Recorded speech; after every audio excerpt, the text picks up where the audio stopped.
So forgive me if I seem tired. I usually wake up at noon as a full-time crypto degen, but we're going to kick off a crypto law panel. I know that's a scintillating topic for everyone that's here at this hour.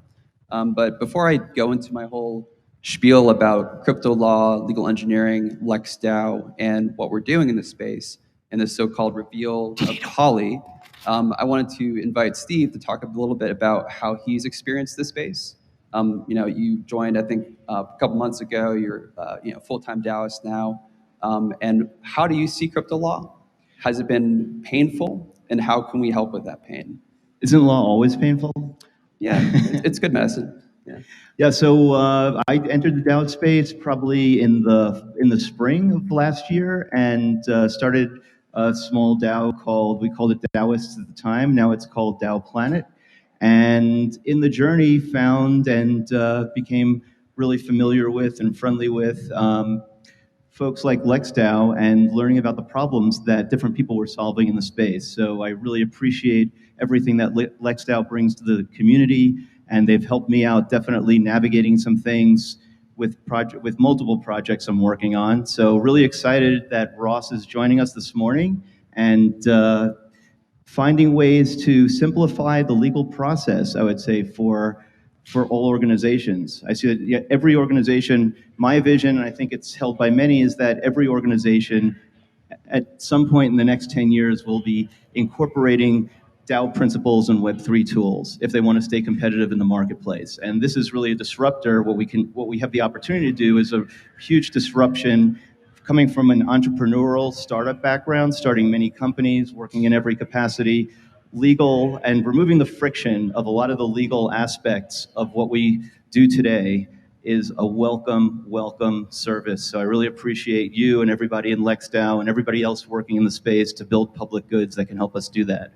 Yeah, my pleasure. And I'm glad to be able to speak today, and I'm glad you found our community helpful to you. It's the goal to cut red tape in Web3. I see this technology as accelerating, a whole series of public goods, decentralized financial services, cross-border payments, the ability to one-click form companies and groups and raise millions of dollars to achieve objectives. The law is sort of this final boss, but also like an initial arbiter of what you're allowed to do. So I think lawyers that come into this space with an intention to add value can also do well, and we can also build our own products and protocols. So that's something I'll talk about in a little bit related to my presentation, but I thought it'd be helpful to sort of give a background of my perspective on the space, why we're building crypto legal software applications, who those users will be, and also who the heck am I? I'm going to step off the stage, give you a little bit more space to roam, and maybe cool. Keep the mic and invite people to ask questions if there's an opportunity. Yeah, I don't know if I can fill 20 minutes, to be honest. So yeah, we'll blow through this pretty quickly, actually. So my talk is called Engineering DAO Law. Why should you care about my perspective here about engineering, about DAOs, about law, like at all? Who the heck am I? So Ross Campbell, you can see my name up there. You can follow my Twitter. I probably post too many spicy 3 a.m. tweets, so you're forewarned. But when I started in this space, I actually came from a corporate legal background. I did a couple years big law, kind of had my fill, and I became increasingly obsessed with this idea of smart contracts. When I was working as an associate, I was actually studying ransomware attacks, and in sort of my deep dive on the topic of like, who are these like shadowy hackers that are like demanding Bitcoin to release people's like medical records, I came across an article about Vitalik Buterin and the idea of ICOs, token launches, and I realized a lot of what I was doing as a corporate associate, sort of doing this reconciliation process between agreements, trying to like prove who owned what in an agreement, could be done quite efficiently with tokens. So if we can go to the next slide. This also brought me into sort of the DAO idea. You can launch a token, you can have predictability if you escrow an asset to pay somebody, but launching a company is sort of the next level. So kind of from my corporate legal background, I saw an opportunity to take sort of governance, the rules that we set out to build a business, to build value together, and also put those into smart contracts and code. The space has come a long way, when I started sort of working on DAOs, there was the DAO hack like a couple months before. People thought DAOs were this like nasty experiment that would never work. But the good news is that technology moves very quickly, especially when it's open source and especially when there's financial incentives at play.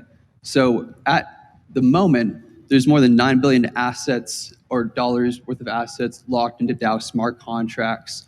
A lot of these DAOs hold more than $1 million in assets. And so it's been unsurprising that more people are cluing into this idea of using smart contracts to run organizations and to also build companies. If we go to the next slide. So this is kind of a nice honeypot for lawyers, I would say.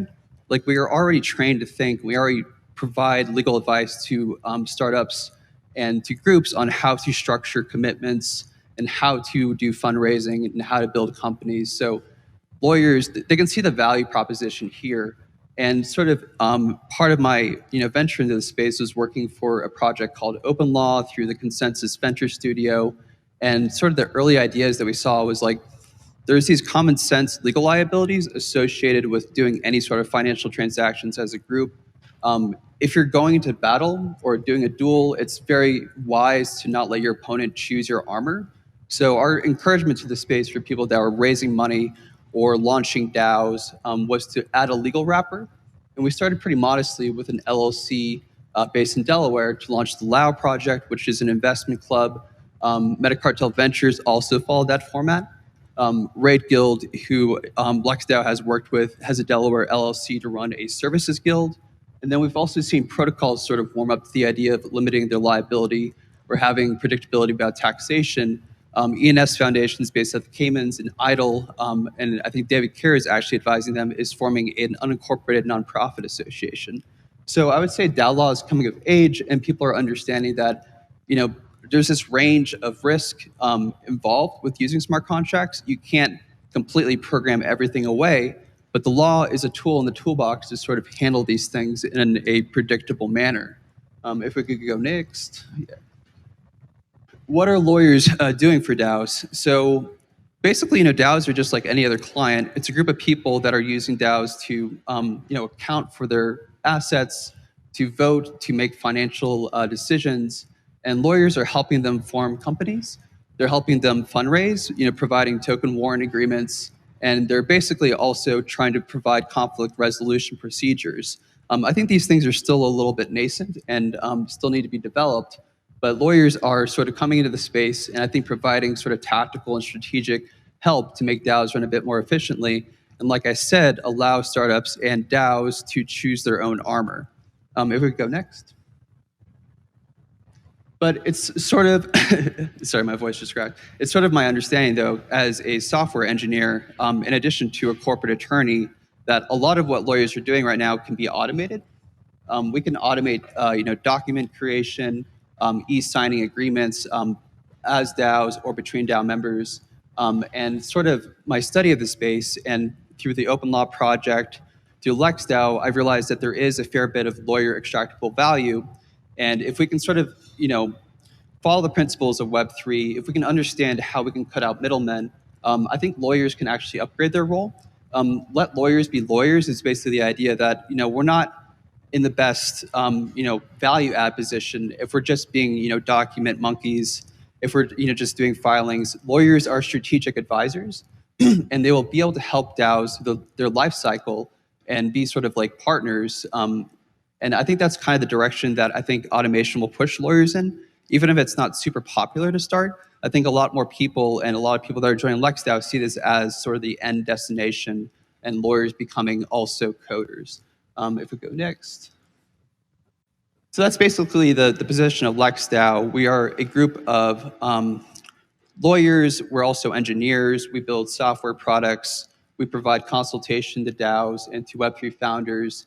And we do it as a community first effort, sort of in the vein of the Metacartel family of DAOs.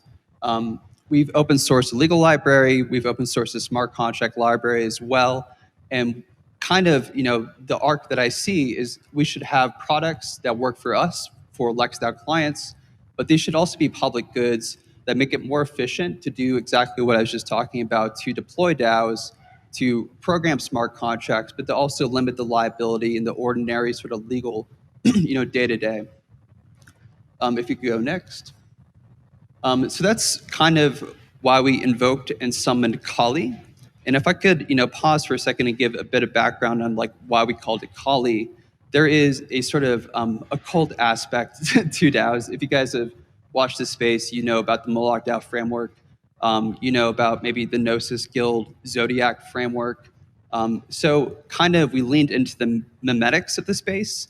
And Kali in Indian tradition and myth is a goddess that slays demons. And I think that's very potent because like the legal landscape is a demon-haunted landscape, especially I think in the DAO world where we're kind of promoting and advising startups and clients that are doing things that are inherently more risky because crypto has gotten several black eyes through ICOs and through sort of the perception of the space as sort of this like Ponzi-nomics casino. So Kali, that's the meme, but more to get into the actual product and the software. Sort of our approach was we started with a hackathon, and we wanted to sort of build an easy way to launch LLCs, but also unincorporated nonprofit associations for DAOs. As sort of like legal engineers and professional nerds, we realized, hey, we're actually like pretty good at writing smart contracts. So like, why don't we take the best hits from the space? Why don't we take the Moloch DAO framework? Why don't we take compound governance and tokenization, build our own DAO launcher, but then sort of take our insights as lawyers and advisors and automate what we are doing for clients, their consultations, providing legal wrappers and structures to these DAOs as they deploy, providing presets and governance thresholds that make sense for what people want to do as a social club, just launching a token to run a Discord, an investment club, bringing people in to buy NFTs or make our early stage investments, and also just like companies, kind of like what we did with Red Yield. So we built an application, app.kolidao.xyz. Launching a DAO there is free. We've deployed on Ethereum, Arbitrum, Rinkeby, and Polygon networks. And I think people can sort of explore this app. I think immediately appreciate that it was built by lawyers to add value and to not obstruct sort of the process of doing legal DAOs. If you can go next. So kind of like what I was saying, we've tried to simplify the process of forming on-chain companies. People can deploy tokens to a series of founders. These tokens are ERC20. They can be traded and swapped. They can be staked as collateral in DeFi. But we've also sort of seen an opportunity to simplify compliant fundraising.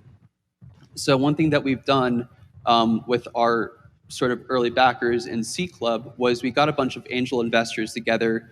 We did accreditation checks, and we built a master sort of whitelist of accredited investors that we put on chain as NFTs. And then we put that NFT list into our fundraising application on Kali. So people that deploy through Kali, you can not only deploy a DAO and have an LLC and a couple clicks, but you can also do fundraising and have people that we've sort of vetted through our pipeline participate in your fundraising. And in my mind, as a corporate attorney, I think you can argue there's reasonable diligence there. So that's pretty exciting, actually. And that's another pain point that we've sort of like zeroed into. If you go next. And also kind of the idea in the LexDAO philosophy is like, let's make it easy to participate and to build value together. Not every lawyer is interested in DAO smart contracts, but they are very good corporate drafters. So we have this sort of sandbox approach. We have a library on GitHub where people can upload their legal templates, and we can then make it easier for users to then fill out these templates and create legal agreements to attach to their DAOs. We have several templates to start, LLC agreements for Wyoming and Delaware. We have an unincorporated nonprofit association agreement that we call Tuna, Trustless Una, kind of a meme there. And we also have an investment club template based on Gabriel Shapiro's work with Metacartel Ventures that we redrafted for Kali DAOs. But we have plans to expand into Swiss Vereen and to some other more exotic structures in the next couple months. But the goal here is to make it easy to participate and to add value, like I said. If you go next. Another aspect of the application is kind of, we want to make it easier and more intuitive to form companies. And basically Web3 founders are very impatient people. most of them like grew up as gamers. They played WoW. They want their Instacarts. They want immediate gratification. And I think kind of leading into that as a legal application is an interesting challenge. And sort of the way we've threaded that challenge is studying the Delaware Series LLC umbrella statute, which allows a company like Calico, which is sort of the company that we're using to produce the software, to maintain a master LLC filing and franchise, and then under our operating agreement, allow people to create their own sort of sibling LLCs instantly. Blockchains make this easier for purposes of Delaware law because they instantly account for and segregate assets on the ledger. So we think there's a strong position here that we can offer immediate LLC formation. And through the app, we can also make it very clear how those LLCs are linked to the DAO deployments. So that's another feature that we sort of saw as a low-hanging fruit and an immediate value add through Kali. If you go next. So to close, I think lawyers are just getting started in the space. I've only been involved for a couple of years as a corporate attorney turned sort of like crypto engineer building smart contracts, but we kind of have to meet people halfway. Wherever value is flowing, whether it's Ethereum, Avalanche, or any other chain, we should be there. We should advise clients on how to structure with the particularities of the code and how to deploy there. And through Kali, we will make it easier to go on any chain. Like I said, we're on Ethereum, Rinkeby, Arbitrum, and Polygon. But we also want to make it easier, like I said, to use any jurisdiction. So this is a global effort. And that's kind of like the Web3 ethos is like we shouldn't be completely biased to the US, even though I think that's where a lot of DAO law and crypto entrepreneurs are. We need to make this software and this value add for everybody.